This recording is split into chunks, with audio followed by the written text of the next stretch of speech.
ഈ വർഷം വത്തിക്കാനിലെ പോളാറമൻ ഹാളിൽ സ്ഥാപിച്ച പുൽക്കൂടിന് ഒരു പ്രത്യേകതയുണ്ട്. ഗൗതിയം എന്ന് പേരിട്ടിരിക്കുന്ന പുൽക്കൂടിനുള്ളിൽ ഗർഭസ്ഥ ശിശുവായ യേശുവിനെ ഉദരത്തിൽ വഹിക്കുന്ന പരിശുദ്ധ മറിയത്തിന്റെ രൂപമാണ് ഈ പുൽക്കൂടിന്റെ പ്രത്യേകത. കോസ്റ്റാറിക്കൻ കലാകാരിയായ പൗളയാണ് ഈ കലാസൃഷ്ടി വത്തിക്കാന് സമ്മാനിച്ചത്.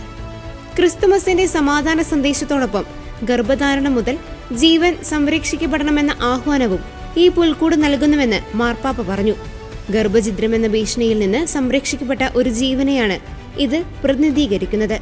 പുൽക്കൂടിനോട് ചേർന്ന് 28,000 വർണ്ണ റിബണുകൾ ക്രമീകരിച്ചിട്ടുണ്ട്. പ്രതിസന്ധികളിലകപ്പെട്ട ഗർഭിണികൾക്ക് കത്തോലിക്ക സംഘടനകൾ നൽകിയ പിന്തുണയിലൂടെയും പ്രാർത്ഥനയിലൂടെയും ഗർഭഛിദ്രത്തിൽ നിന്ന് രക്ഷിക്കപ്പെട്ട കുഞ്ഞുങ്ങളെയാണ് റിബണുകൾ സൂചിപ്പിക്കുന്നത്.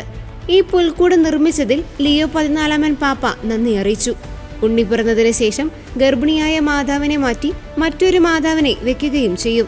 വത്തിക്കാൻ സ്ക്വയറിൽ ഇറ്റലിയിലെ ദക്ഷിണ ടൈറോളിൽ നിന്നുള്ള കൂറ്റൻ ക്രിസ്തുമസ് മരവും ഇറ്റലിയിലെ നൊസേറ ഇൻഫീരിയർ സർണോ രൂപതയിൽ നിന്നുള്ള പരമ്പരാഗത പുൽക്കൂടും സ്ഥാപിച്ചിട്ടുണ്ട്. ഇവ രണ്ടും ഇറ്റാലിയൻ സംസ്കാരത്തിന്റെ അടയാളങ്ങളാണ്.